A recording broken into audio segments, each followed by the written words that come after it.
picture, which I always show, as Mr. Solomiak just mentioned, because graphs are not just paradigms of real problems.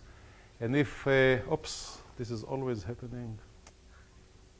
If the real world is this, and the chip, the virtual world is this, then quantum graphs are somewhere here, and the discrete graphs, which don't even have metrics, are completely virtual. Yet, it is a useful paradigm, and what we learn something about the graphs, but also about the systems which we want to understand. What I would like to talk today about are isospectrality and its connection to nodal domain counting. And as a matter of introduction, I'll try to explain the real world. I'll then switch on to speak about isospectrality and nodal counting in quantum graphs, and then I will summarize and offer some problems. The work, oops, that's usually, my fingers are too big for this business. The work which I'll report on was done by Sven, who was here last week, Rami Band, who was here last week, Panos, who was here last week, and a few other students who accompany in the last year or two. So let's start with the real world. For us, or for me, the real world starts with a couple, Gordon, Webb, and Wolpert, who introduced domains in 2 dimensions, which are definitely not the same. They are also not the same, even though they sound the same. And they have the same spectrum. So these are the isospectral, but not isometric domains. And somebody wanted to prove that they are isospectral in a numerical fashion. So he or she, I don't know, computed several eigenvalues, and indeed they have the same eigenfunctions. And indeed they have the same eigenvalue. Well, suppose that now we have such systems, which are isospectral, so we cannot extract the geometry out of the spectrum. And we would like to know what else do we have to add in terms of information so that we'll be able to resolve the isospectrality, that we can tell the difference. And what I would like to convince you today, or to show you a few steps towards the, I think, the solution or possible solution of this question. And this is the, oops, I'm sorry again. Jesus. And this is my answer still with a question mark. Maybe one should count nodal domains. So the next few slides will explain what nodal domains are. There are only discrete such families, or there are larger than there are, I think that there is a theorem by Wolpert for some family of problems that there are only discrete number of isospectral. I think in Flat-Tori, he proved that there are not infinite families of isospectral, different isospectral. So I would like now to define what I mean by nodal domains, and in nodal counts, and in particular, what is the sequence of nodal counts. So I start with the real world. This is a 2-dimensional world. I look at the Laplacian on the manifold in 2 dimensions. If I need, I have to augment it with boundary conditions on some boundary. And you can think of it this way. Lambda is the Laplace Beltrami operator. I look at the Dirichlet boundary condition just to be specific, to be definite. And I look at the wave functions and eigenfunctions. I arrange them by increasing or non-decreasing order. And I look at the nodal sets of the wave functions. They are all real, because this is a self-adjoint operator. I can make these wave functions real. And this is just an example of how complex, I made a mistake. It's a real operator. It's a real operator. Yeah, sorry, real operator. You see, this is exactly what I meant when I told you that I don't know the terminology. You see, this is a picture of wave function, I think number, I don't remember, 200, 300, of a Laplace operator in the plane, bounded by 2 straight edges and a quarter of a circle, which reaches like here. This we call the Bunimovich billiard. It is chaotic billiard, and the wave function looks like what you see here. Red is positive, blue is negative, if you wish. And you see how complicated is the structure of these connected domains of the same sign. Yet, I would like to count them. I will denote by their count, and I am not going to speak about, Chairman would like me to speak also about degeneracies. I have a way how to not to think about degeneracies. I can tell about it later. But I count the number of nodal domains. This is a sequence of integers. Level number 1 has one nodal domain. 2, 2. 3, I don't know. 4, I don't know. But this is a sequence of integers. So I look at this sequence, and there is only one thing which I know about it. And this is a theorem by Courant, who extended the one-dimensional problem, which was solved much before him by Sturm. Sturm said that the number of nodal domain is exactly equal to the index of the level under consideration. Level number n has exactly n nodal domains. But Courant said, no, it is only bounded by this number. This is the information I know about the counting. I don't have to touch it. If there are any questions, please ask. No questions. What I would like now to convince you is that this sequence of integers contains a huge amount of geometric information. Geometric information. Of course, it does not have metric information in the sense I don't have any unit of length. I have only integers. So I cannot speak, I speak only up to scaling. And the way that I would like to show it to you, and this is the way that we have proved it in the first time, and this was about with Sven Knutzman and Panos Kara-George, it's published now since a year in Physical Review Letters, is that we look at this, Jesus, Christ. I look at this sequence, and I look at it for separable systems in 2 dimensions. Separable systems are completely defined in terms of 2 integers, and the spectrum and the wave functions are completely defined by these 2 what we call quantum numbers. And in particular, what we did was to look at surfaces of revolution. Surfaces of revolution are separable. So I look at this sequence. The letter n tell me that it counts the index of the level of the energy level or the eigenvalue, which is defined by the 2 constants m and n. Think about the torus in 2 dimensions. Then, of course, the eigenvalue is n squared plus alpha m squared. So you have 2 numbers. The number of nodal domains, if you do it properly, it is n times m. And the sequence of integers that you want to look at is the sequence of numbers n times m ordered by n squared plus alpha m squared. And this ordering problem is very complicated.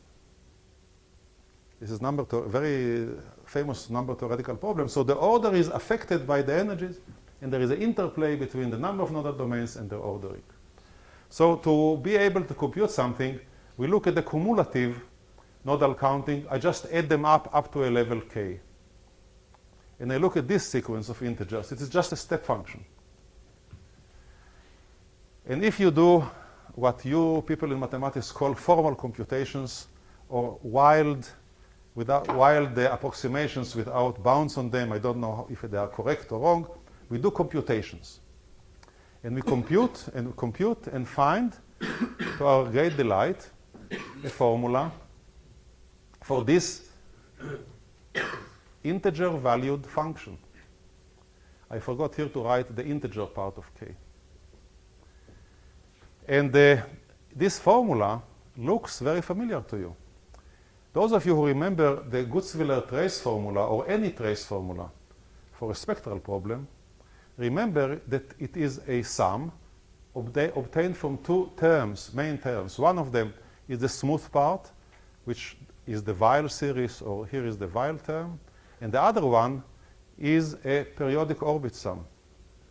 And these sum, gamma, are the periodic orbits on the surface, the periodic geodesics on the surface of revolution.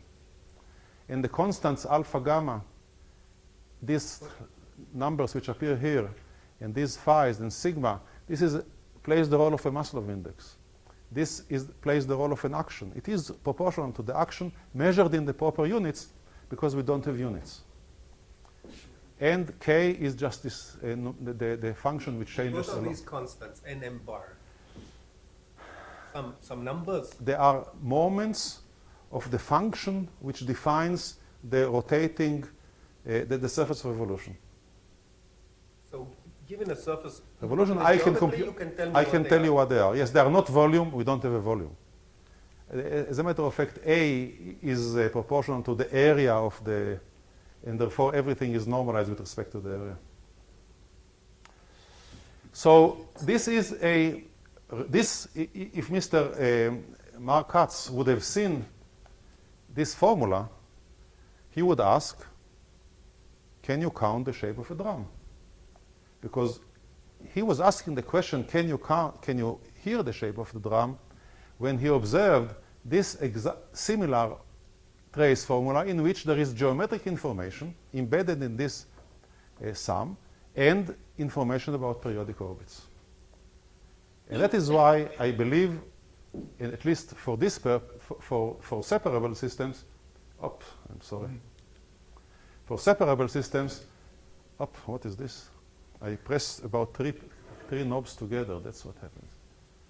So this is what we know. We expanded it. Now, as I said, we did uncontrolled, but I think numerically, algebraically correct approximations. And I would like to show you that at least they look proper. And what you see here is this is the fluctuating part of this function after you remove the smooth part. So you have a fluctuating function. You do a Fourier transform of it, and here we have two systems, two tori in 2 dimensions and 2 ellipsoids. And the lines which you see here are the results of applying this particular trace formula to the doing Fourier transform. If you do a Fourier transform to a trace formula, you pick up the spectrum of actions, the spectrum of lengths. So what we did here was by taking this numerical function, removing this part, doing the Fourier transform, we get a set of spikes. The spikes are the length spectrum, and lo and behold,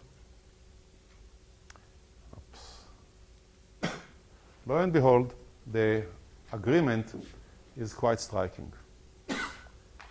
So maybe we did not do too much errors, but it is maybe because, we tend not to be correct or not exact. The surprise, which is new, Michael, is that this is also correct, numerically only, for non-separable systems. And here, what we do, we play the game in 2 different ways. We take a billiard.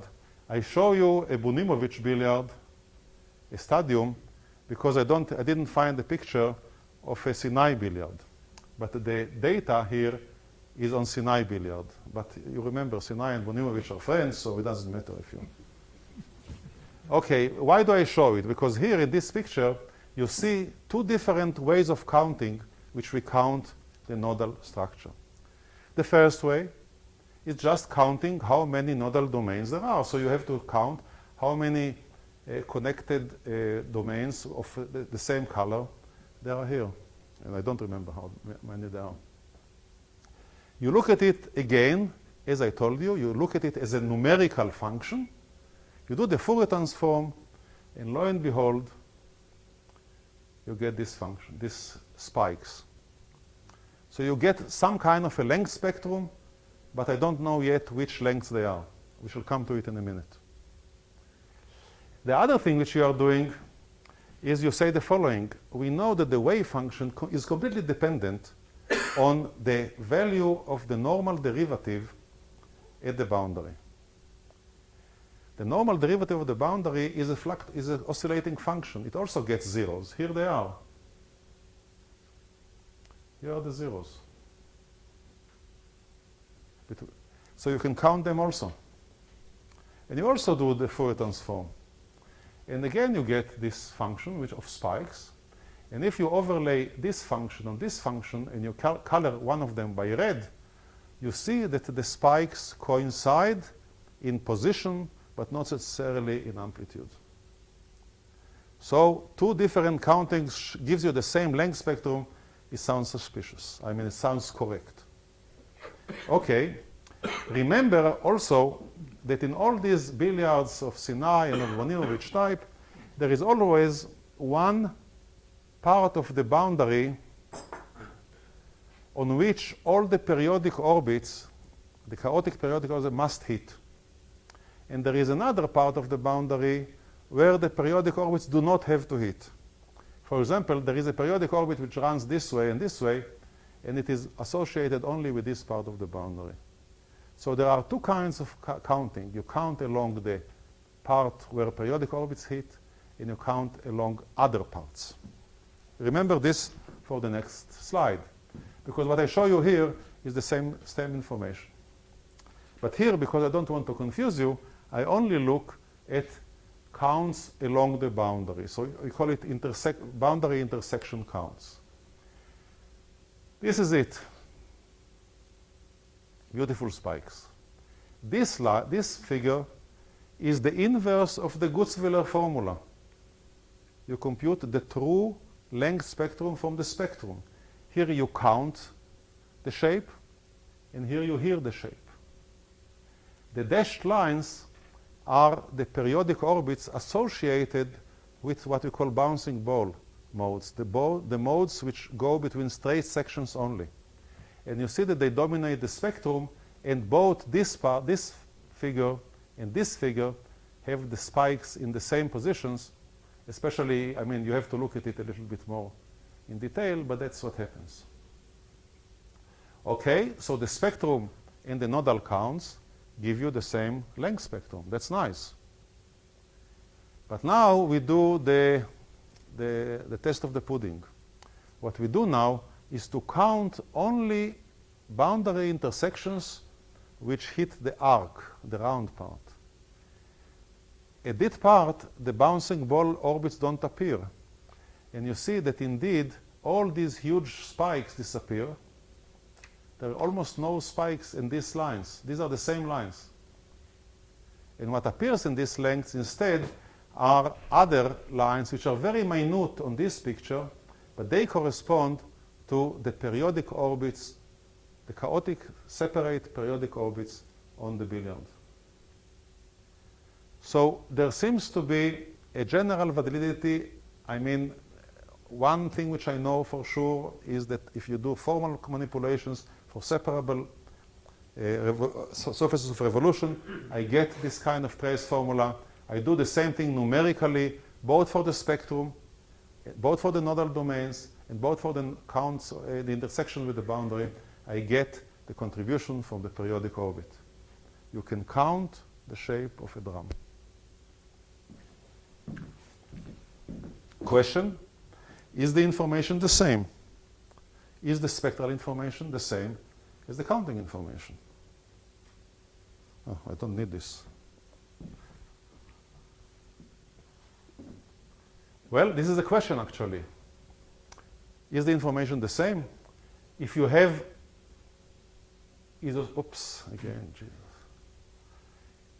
if you have isospectral domains, if you do the nodal counting, do you get different information? Do you use this for the resolver? This was a conjecture which we put forward a few years ago, based on numerical studies and of various models.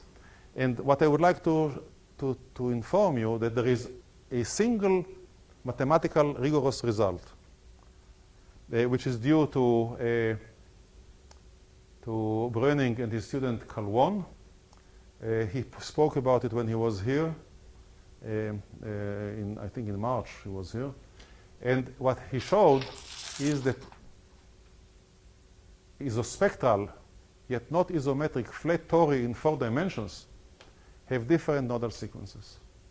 And this is now a theorem, no argument. So at least, sorry? If the theorem is correct. Sorry?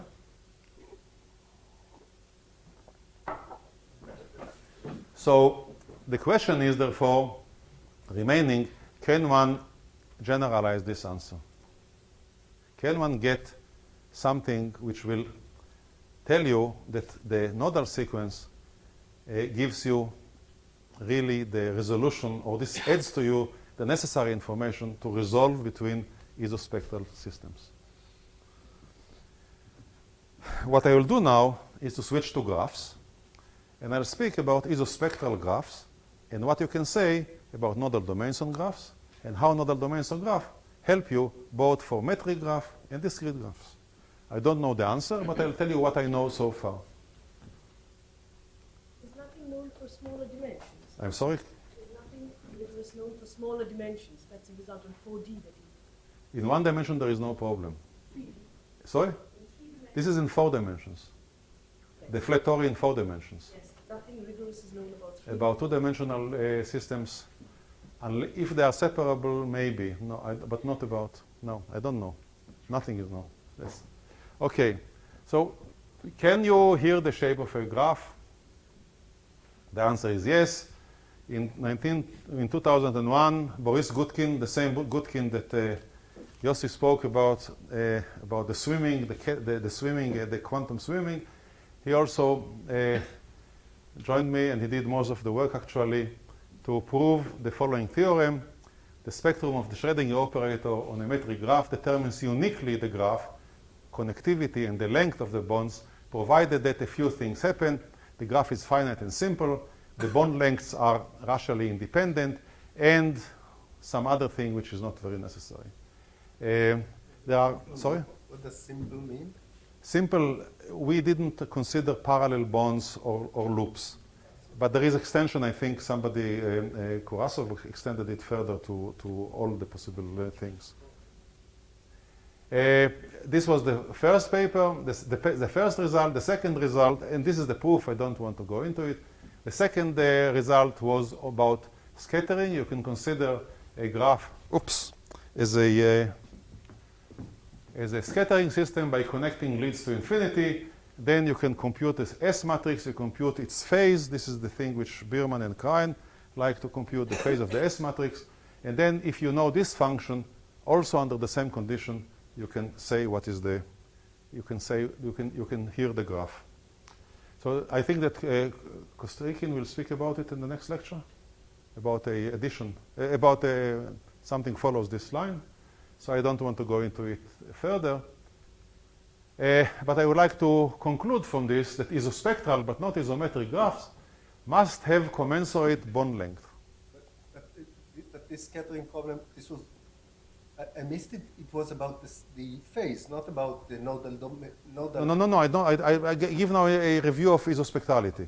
I see. Okay. Good.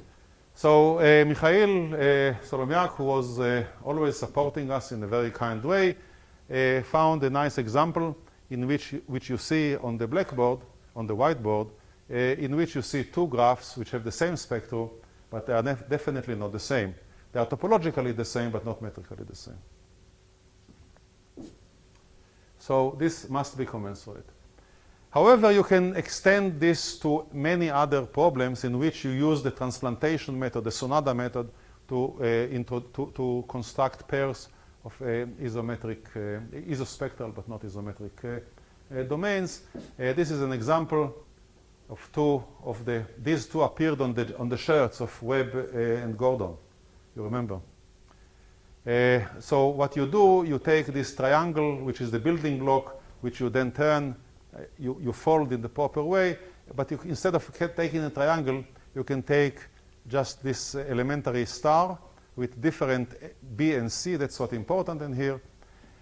You remember, okay, and then you remember also that for further use, we distinguish between boundary indices and boundary vertices and central vertices.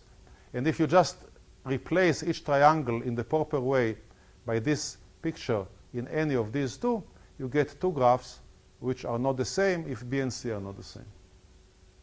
And they are isospectral because of the Sonada theorem. And Boozer and his company calculated several such found several such examples of domains, and everything which I said so far can be done to the entire family which they have found. Well, counting nodal domains. How do you count nodal domains? There are several ways. The simplest and the straightforward way to count is to look at the wave function. Here it is on a simple graph. And wherever it is deep blue, it is negative. Whenever it is light blue, it is positive. And you see that here, if you count the number of nodal domains, it is 1, 2, 3, 4, 5, 6, 7.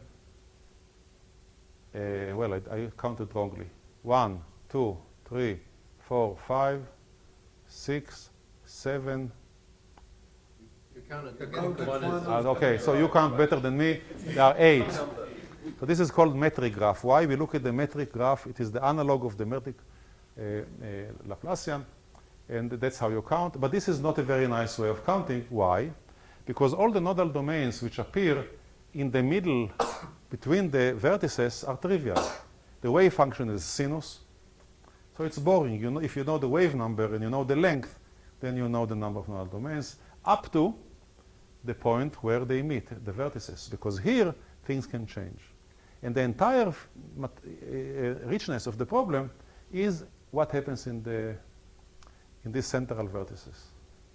So why not just to look at the wave function in a discrete way and associate the value at the vertex with as a discrete parameter, and use the connectivity of the graph to count the nodal domain on the vertices. And this we call discrete counting. So remember, 2 ways of counting. Now, resolving isospectrality. These 2 things are isospectral. These 2 things are also trees. And there is a very nice theorem by Shapochnikov who proved that on tree, the nth eigenvalue has n nodal domains. And since both of them are trees, they have the same nodal sequence, finito. We cannot resolve them this way.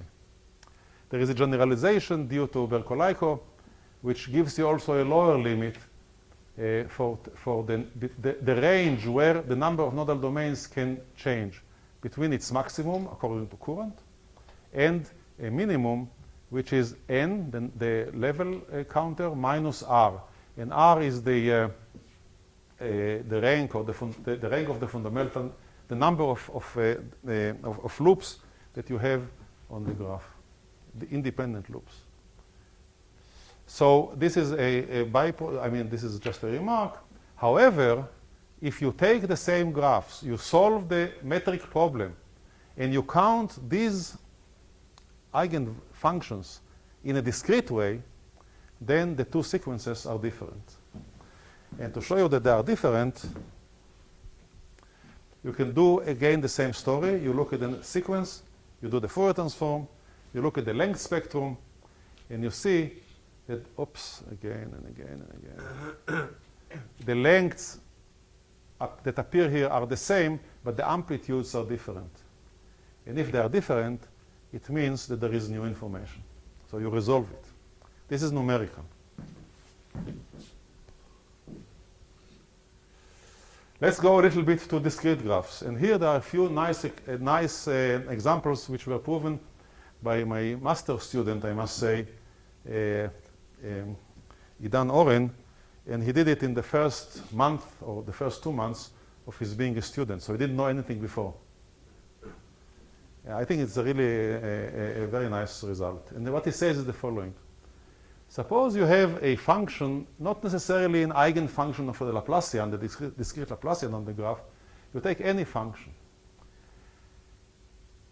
And you ask, how the connectivity of the graph limit the number of nodal domains? Is there a maximum for the number of nodal domains, depending on the connectivity? And he found a very nice result, which tells you that the maximum number of nodal domains which you can have for arbitrary function on the graph is given by the number of vertices minus the chromatic number of the graph plus 2. Chromatic number is the minimal number of colors which you have to use in order to separate all the points, all the vertices. And you can check it that this is an optimal bound because for a tree graph, high, the chromatic number is 2 because this is bipartite graph, and therefore ni max is equal to V. This we know. This is the Shaposhnikov theorem. If you have a complete graph, a graph where all the vertices are completely connected, you get the high equals to V, and therefore the maximum number of nodal domains is 2. You check it, you'll be convinced. So this is, but this would not be so interesting in itself if it's not the basis of a proof of a theorem, which he also proved. And this says that if you have two discrete Laplacians based on two graphs, H and G, one of them is bipartite, G in this case is bipartite, and the other one is not, then the number of nodal domains of the highest eigenvalue is different. And to prove it, I show you the picture. I don't know how to prove it. He proved it. I only know how to show pictures. Here it is. So there's difference of 1. So if you want to know how to separate, look at the nodal domains. The one which is larger is the tree, is the bipartite. Nice result. So this is another theorem which we know. So it's for combinatorial graphs? This is discrete, combinatorial graph. Okay. That's why I show only 6 eigenstates. The only question is, why don't you give him a PhD? Well, I have a nasty answer. See, I have to keep him. I still have to go for 3 more years. I want somebody to support me. Okay. Well, one of the most difficult problems in the whole business is how to count. Given a function in 2 dimensions, given a function on a graph, how to count the number of nodal domains in an efficient way. You can count, you can write an algorithm, that's fine. But an algorithm is not a functional. You cannot write, you don't have a functional which tells you how to do it so that you can use it in further calculations. So these are 2 attempts which, together with Rami Band, who was here, and Idan and myself, came about to write a formula for the number of nodal domains. And this time we speak about eigenfunctions of the Laplacian. So first of all, you can define the number of flips. Number of sign flips on the graph. The number of sign flips on a graph is the number of pairs of vertices. If the function is f on the vertices, its signs are si, sj, etc. So the number of flips is equal to the product si, sj, is the number of times the product si, sj is less than 0, is negative. The number of flips can be written exactly as the expectation value of the Laplacian between s and s divided by 4, which is a nice formula. But this is not enough because this doesn't count the number of nodal domains. You have to add something into it. And you have to add or to subtract the number of independent cycles in the graph, and to add minus minus the number of independent cycles with the same SIs. So this is not a very useful result, but you can still prove it.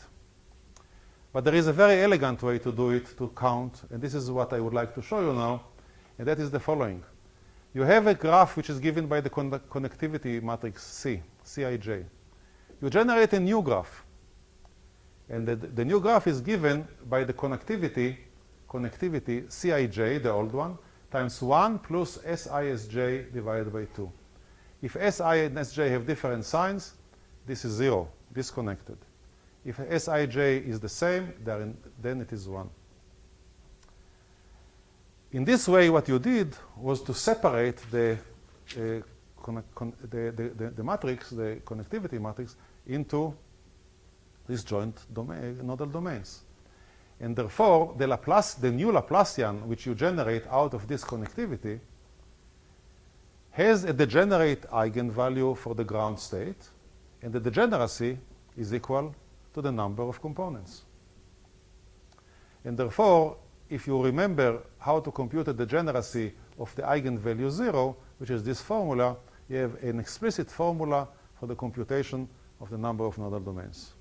I don't know if it's useful, but I think it's fun. It is useful. Sorry, it is useful.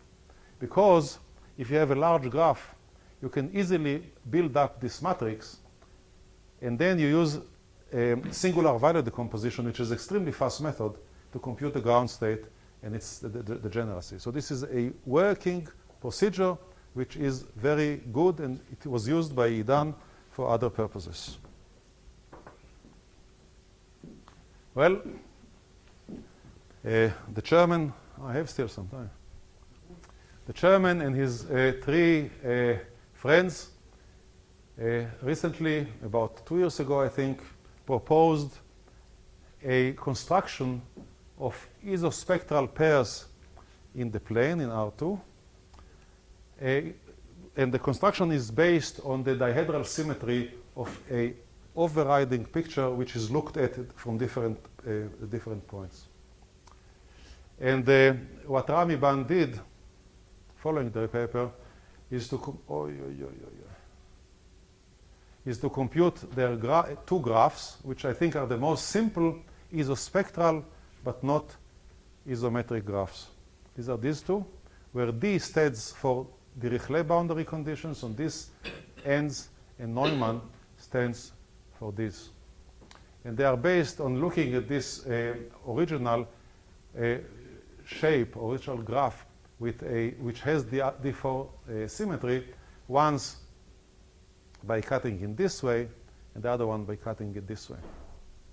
And the two states are degenerate, you can show, and therefore the two graphs have the same spectrum. And this is the essential construction of the Sonada method. So you see you have two graphs, they don't have the same topology, and they are isospectral.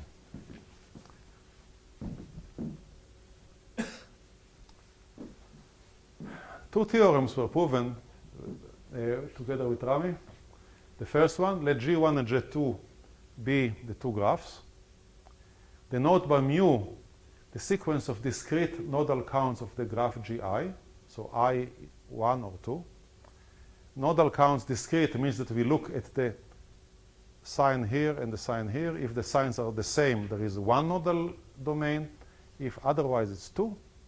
And the theorem says that the sequences mu of graph 1 and mu of graph 2 are the same for half the number of times.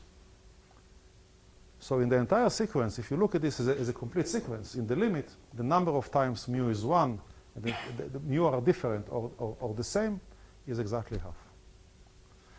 The proof is quite elegant, and I think I have time even to indicate how to do it. Well, the way how you construct these kind of isospectral wave functions of isospectral isospectral graphs is by the following. You take one of the graphs, let us say G1, you write a wave function. Then what you do is to invert the function, to subtract, and then to take the same inverted pair, add, and combine the two resulting together to get this one. So if you summarize what you did, you can make a relationship, or it is called transplantation, between the wave function one graph and the other graph. And this is this result. This is called transplantation. It is common to all the Sonada structures. So if you know the wave function on one, you know the wave function on the other. But now you see, remember this. This is a 45-degree rotation in the plane of two coordinates. And therefore, if you want to understand how, first of all, if you want to know what is the nodal structure of the wave function in the origin, in the first graph, you have to plot the wave, the vector, the eigenvector in this plane, here in this quadrant, the number of nodal domains is 1. Here it is 2 because the sign here is different than here. This is again 1, this is again 2. If now you want to transplant it to the second graph, then you have to transfer this point by 45 degrees. And the question is, how many times this point remains in the quadrant that it was, and how many times it remains in the time it goes to the other side. And this is exactly, if everything works, is the ratio between the green and the white areas, which is half. The only problem is to really prove that it's the same. But this you can do. I don't want to tell you. Is this method extendable to other geometric objects? 1 second.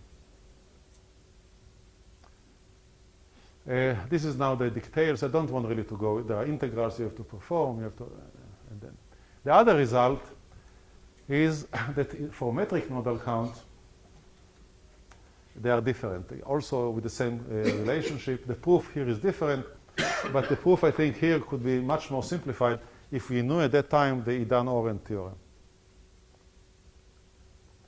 I'm not sure. So the metric nodal domain is the same, as I say. There is a proof to it. I don't want to go into it. And you can write many other pictures based on the same geometry. I think that's all what I know up to now. But I have a group of very good young people, and I hope they will not get very soon the PhD to leave me, so we should keep them. We will put a bigger stone, keep them longer and longer until we find what is next. So one of your question, indeed, we are trying, but it's not very easy because the transplantation can always be considered as a transformation in a space.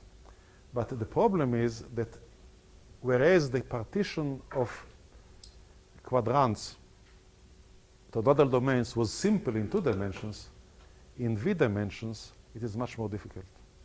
There are different octants, they are called at that time, sections, which have the same nodal domains, and it is not very simple, but we are working on it. We did some progress, but not enough. So what's next?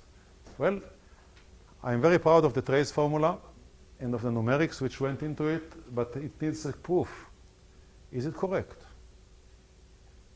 Is it applicable in any sense? Question, I don't know. The other thing is that I showed you so far, I think, quite convincing evidence that that the conjecture is not completely nonsense, yet it has to be proven, and in the context of graphs, both for quantum graphs, for discrete graphs, and about the and in the discrete graph problem, there is a very interesting problem which is coming because you can show that on a discrete graph, not all the nodal domains are, not all the nodal counts are possible. So we saw that there is an upper limit. But even between 1 and this upper limit, there are now count numbers which are forbidden because of the connectivity.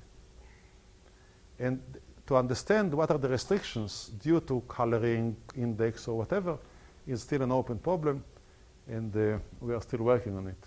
So as I said in the beginning, we are somewhere here, maybe here a little bit, and we hope to get back to reality. So thank you very much.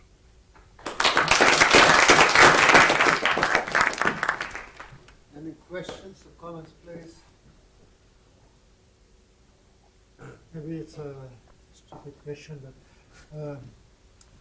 as you showed, it's difficult to make some theoretical progress. But if you... But you are in the CNRS. Yes. Okay. If you have... you fix the energy, okay? Yes. And instead of looking at eigenmodes, you look at the vector space generated by all eigenfunctions below this energy. Can you say something about the average nodal counting? Because it's seems to be Yeah, you see, what you are much smoother and right, you are like right. some What, microchemical ensemble or something like that. what you are asking essentially, in speaking in spectral, can we write the Weil formula? Yes. That's what you ask. Yes, something like that. Um, Probably maybe a yeah, so you see, simpler problem than yes, than no problem. look, there is one simple problem which another student is now working on. Uh-huh. And this is to understand the nodal counts on the boundary. Yes. You see, the nodal counts on the boundary are the zeros of the normal derivative. We know what is the operator of which the normal derivative is in the kernel of. So we know a lot, and to count on a boundary on one line is much more easy because we have formulae, we can write it down. So he is now trying to develop, and he is the guy who did the numerics. And due to the success of the problem, we now know where to look for. So the Green's function you use for semi-classics, the counting you're good at this, you have still to work a lot, but I believe that for this problem, we might get, if we have enough stamina and understanding, we might get a trace formula both for the counting on average or the counting non-average. I don't know how to address the general problem because I don't know how to count. The only maybe way to do it is to consider the graph approximants or discrete approximants of the Laplacian. And then we have the formulae. But the formula are not they're not nice, you know, they're ugly. Because you have to take the signs and you have to multiply. The sign of a function is oscillatory function. It's not very nice. But maybe we are able to do it. A guess, which always works, okay, there is another very interesting connection. And this is the connection to the theory of percolation. Now, percolation is not about wave functions. It is about random waves. And there, the coefficient, the Weil coefficient, was found from percolation theory, which has nothing to do with wave functions, wave dynamics, nothing to do with the Laplacian. Yet, Bogomolny applied by brute force the percolation limit and obtained the coefficient. It is a very nice number involving square root of 3 and pi and whatever, one of these characteristic numbers, characteristic exponents, and it works. Moreover, it expresses on average also for nodal domains in billiards. So you see there is a very interesting, you know, this kind of nodal business opens a connection which is, I think, fantastic. Wave functions, graphs, coloring problems, combinatorics, percolation, everything. So I think it is a very fascinating subject.